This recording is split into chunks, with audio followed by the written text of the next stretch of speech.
Hi everyone, I hope you're all well. For those of you who don't know me, I'm Malin, and today I thought we could talk a little bit about getting back into healthy habits. And this past year has been rough in many ways. I think we can all relate to that. And for some it's been more so than for others. I've definitely been lucky in many ways, but I have fallen out of many of my feel-good, healthy habits that I used to participate in or uphold, and it's definitely affected me on many different levels, health-wise, in my mood and in my stress levels. And I really haven't had much motivation throughout this past year of getting back into them. I've tried and fallen out of them again, and at some point I just kind of gave up a little bit. I think there are more of you out there who can relate to this as well. But now that spring is slowly arriving here in Sweden, there's more light and I don't know, there's just a more hopeful air somehow. I am feeling more motivated and ready to start slowly working my way into getting back into those feel-good habits.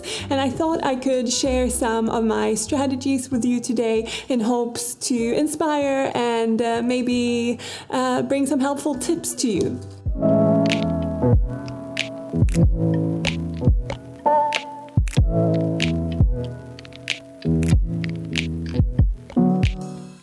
So the first habit that I'm trying to cultivate again is to drink enough water. And this might sound basic to some of you, and if this is something you have a good handle on, then well done you. But I know there are many people who struggle with this along with me.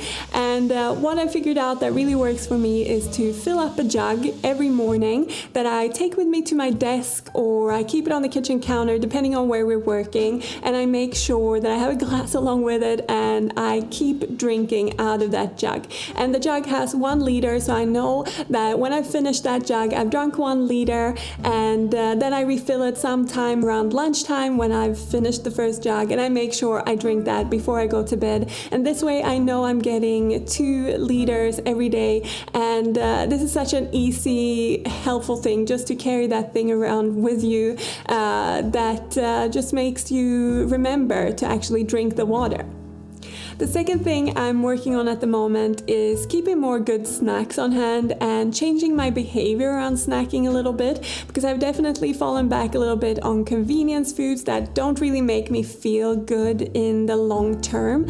And sometimes I also don't have any snacks on hand, and that just won't do because I get very cranky when I'm hungry and I sort of crash between meals if I don't eat anything. So this is actually really bad for my well-being and also for people who are around me. Read Rob here.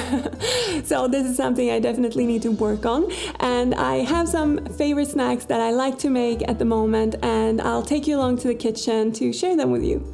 So welcome to the kitchen. Let's talk a little bit about snacks, and I've laid out some of my current favorite snacks. Really they're my all-time favorite sort of wholesome snacks that you can easily make at home, and yeah, I'm gonna take you through how I make them, combine them, and like to eat them. But before I do that, I want to introduce you to this video sponsor, Four Sigmatic. They're a company founded in Finland but selling in lots of places around the world, and they make products that most of us use on a daily basis, like coffee and protein powder, but with the added benefit of functional mushrooms. Rob and I have been trying their coffee with lion's mane and chaga mushrooms, and while Rob's been drinking it, I've been adding it to sweet treats because I don't really drink coffee. But what I will say is that the taste is great, it's nutty and smooth, and you definitely don't taste the mushrooms, which I know lots of you are thinking right now, but you still get the added benefit of them. Lion's mane is meant to help you with your productivity, and chaga mushroom is good for your immune system. And what I really like about Four Sigmatic is that they source their ingredients responsibly, and they also care about sustainability, so their coffee is both certified organic and fair trade.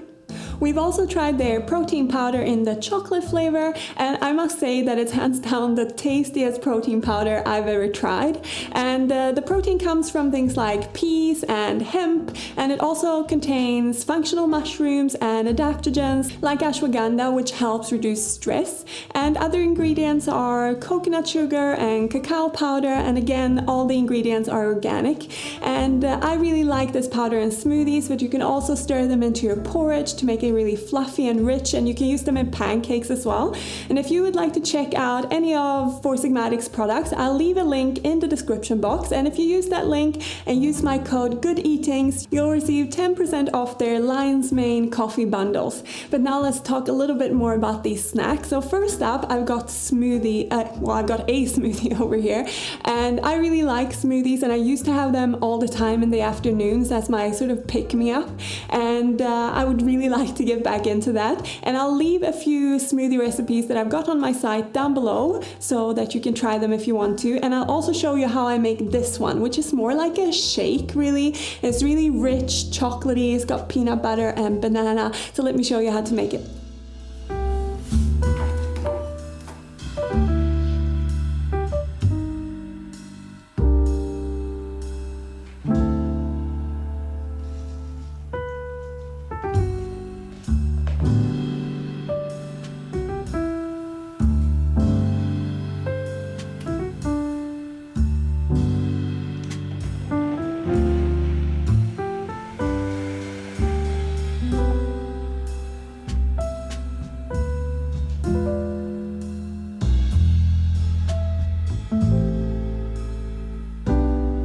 When I'm feeling like I want to add even more nutrients to my day through this smoothie, I sometimes add blueberries to it, which is a really nice combo with the chocolate. And I'll even sneak in some frozen spinach in the smoothie because you don't taste it when it's in there with all of those other ingredients. So that's a little extra tip if you want to try this.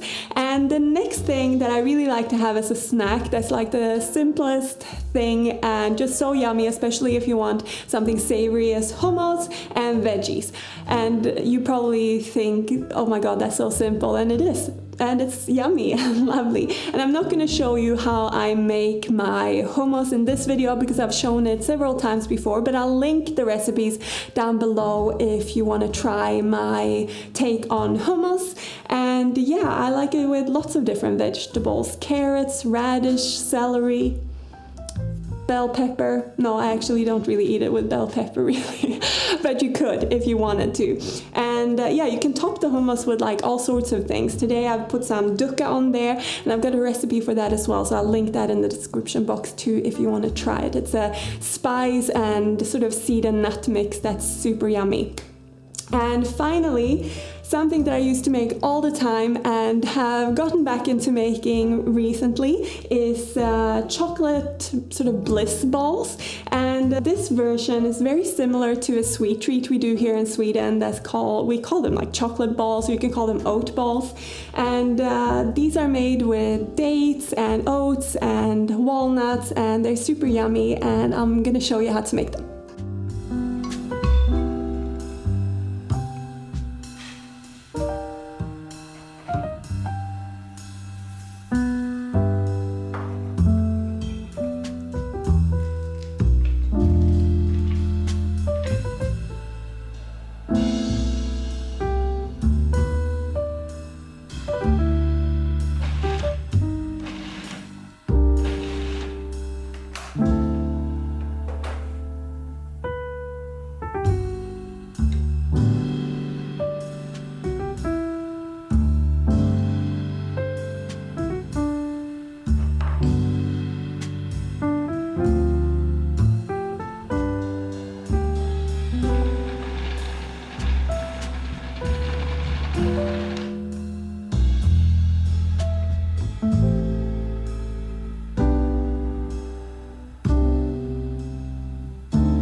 as you can tell, I have a little bit of a sweet tooth with my 2 sweet snacks that I like to have on the regular, but I like that you can also switch these 2 sweet snacks up a lot. Like the smoothies, you can do so many different varieties, and the bliss balls as well. You can make with other nuts, with other fruits, and you can roll them in other things. So I love these 2 for that reason. And hummus, you can't go wrong with hummus, right? But I think we've spoken enough about the snacks, so let's get back into chatting about my other healthy habits. This next thing is something I've spoken a little bit about in the past, and something that Rob and I have been doing on and off for the past year that's really been helpful for us, and it's meal planning. And what I really like about meal planning is that it allows me to plan to get some good grub into our weeks, and also a good variation of different foods into our meals, because when you don't plan, it's very easy to fall back on your sort of go-to meals, and you end up eating the same thing over and over. So planning them out and making sure there's a variation also brings more happiness to the kitchen, at least for me, because it means that I'm exploring and doing new things, and having a lot of different flavor in my week when I'm eating. So I really like it for that reason. I also like it because I don't have to make decisions in the moment, which frees up headspace for thinking about other things. I really like that I don't have to come to the end of the day and start thinking about, oh, what should we make for dinner, or end up thinking about it in the middle of the day when I'm meant to be thinking about something completely different because I haven't planned. And this is something that I think is really great about meal planning. Now let's talk a little bit about movement, because it's something that I find that I oscillate the most with, of doing a lot of and then doing none of. And I don't know why I stopped, because movement is something that really feels so good for me. Feels good in my body, feels good in my mind. My mood just goes up when I do move regularly, and I think a lot of people have the same struggle. And there are a few things that really help me get back into moving, and the first thing is to schedule when I'm gonna do it. Scheduling this is as important as scheduling anything else in our lives, and I think we often forget to schedule our sort of things that are good for us. We schedule work, but we don't schedule free time or movement or relaxing. So scheduling is the first thing. And then the next thing is to decide beforehand what it is that I'm going to do. Because if I don't, I often just end up scrolling on YouTube, looking at exercise videos rather than getting to the movement part of that experience. So deciding before is a really good thing to do. And then I also think it's really important to think about starting small when you begin again after a long break, because I am definitely guilty of going sort of full throttle into it, and the next day I'm just completely sore and I don't want to do anything, and then I don't for a couple of days until I feel better, and then I've sort of lost the motivation again. So starting small allows you to build on your strength and not feel super tired or super sore that makes you not do it. And another thing that I do that sort of relates to this is that I find a time in the day that works for me to work out. I know a lot of people like to work out in the morning, but when I do that, especially when I'm starting out again, I just find that I'm super tired for the rest of the day. So for me, it actually works better to do it in the afternoon. So you just have to find what works for you. And I also think it's really important to do something that you think is fun. I mean, that's sort of what life is about, is doing the things that are fun and enjoyable. Of course, you have to do some things that are not enjoyable too, but when it comes to this, you have a choice. So do what you think is fun. Make it a fun experience, and this is something that I really try to do. I'm taking you from movement to outdoor time because these two things sort of go hand in hand for me. I try to take a walk outside in the fresh air every day. It sort of clears my mind and it gives me a refresh. The way I'm trying to work this into my day in a way that makes sense and makes it easier is to have a walk after work every day. So Rob and I work from home, and once we finish working, we like to go outside, take our walk and have that refresher. And doing it at the same time every every day helps me actually do it, because otherwise it's very easy to think, no, I'll do it later, or I'll do it then, and then you don't do it, and then it's the evening and you haven't done it, and then you have to start over next day. So having that specific time to do it really helps. And another thing we like to, or would like to get into our weekly routine, or at least bi-weekly routine, is to go and have a sort of nature escape. So we live in the city now, we used to live in the countryside, and we really enjoyed our forest walks. So scheduling again is a really big part of this. That's really what we need to do to actually make this happen, is to just schedule the time to do it, and that's something we're going to work on going forward. Now to something completely different. Let's talk a little bit about supplements, and mainly remembering to take them, because that's my biggest problem with supplements.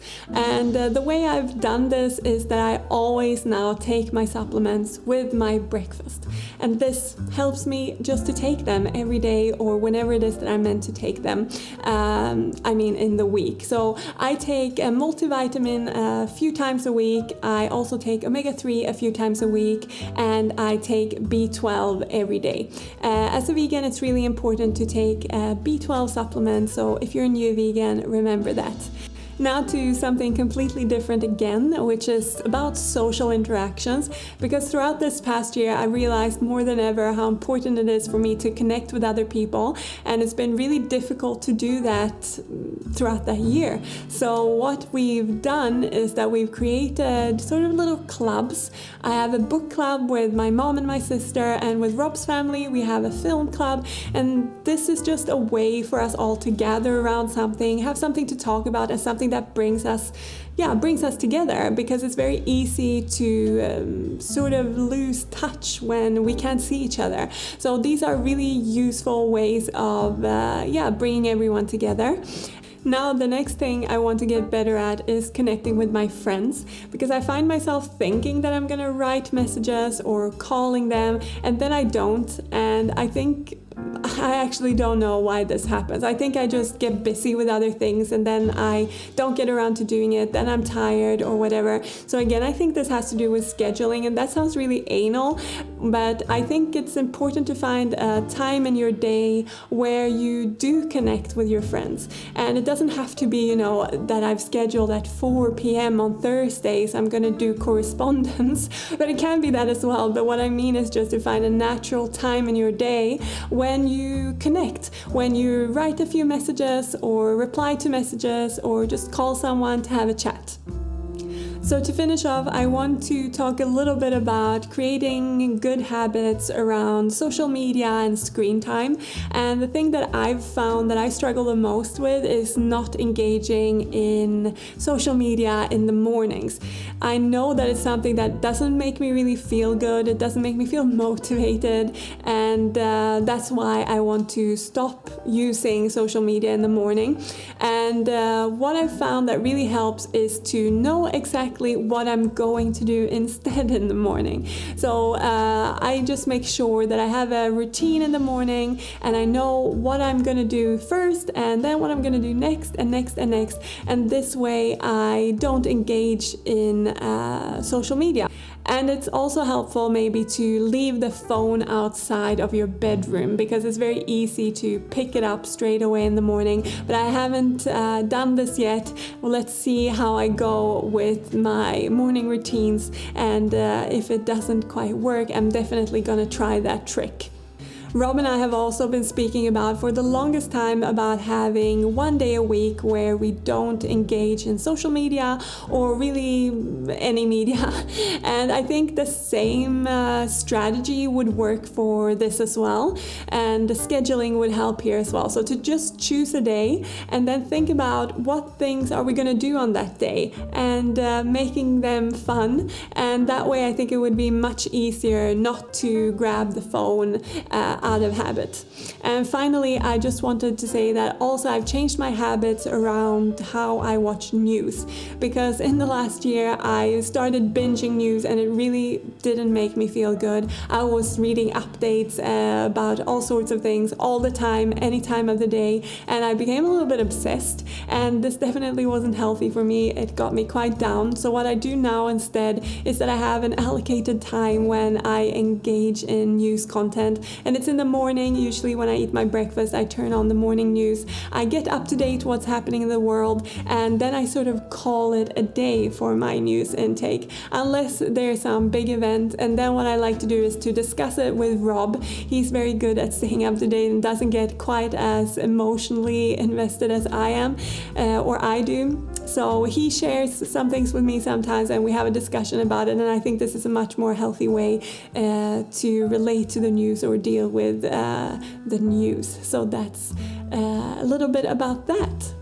So generally speaking, there are a few things that sort of outline my approach to making these habits happen again, and maybe you've noticed them throughout this video, but I'll just tell you in case you missed them. And the first thing is to make things really easy for myself. So remove any obstacles for doing the things I want to do, but I don't necessarily choose to do in the moment when maybe I'm on the verge of getting hangry or feeling really tired.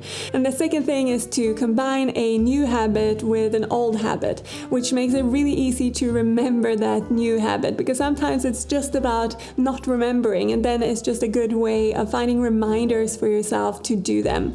And the third thing is to start small, start simple. Don't overwhelm yourself with too many things from the beginning, because the last thing you want to do is create stress for yourself by feeling that you can't manage all these things and maybe having that feeling that you're failing, because yeah, it's about making yourself feel better and not worse. So if you find that you are starting new habits and then getting too overwhelmed, pick some away or take some away and make it simpler for yourself to succeed with them. Remember that you're doing this for you, or in this case, I'm doing this for me, and it should feel good. And if it doesn't, try something else or try it in a different way that suits you better. And with that said, I'd like to thank you all very much for watching this video. I hope you enjoyed. I look forward to seeing you in the next one. Take care.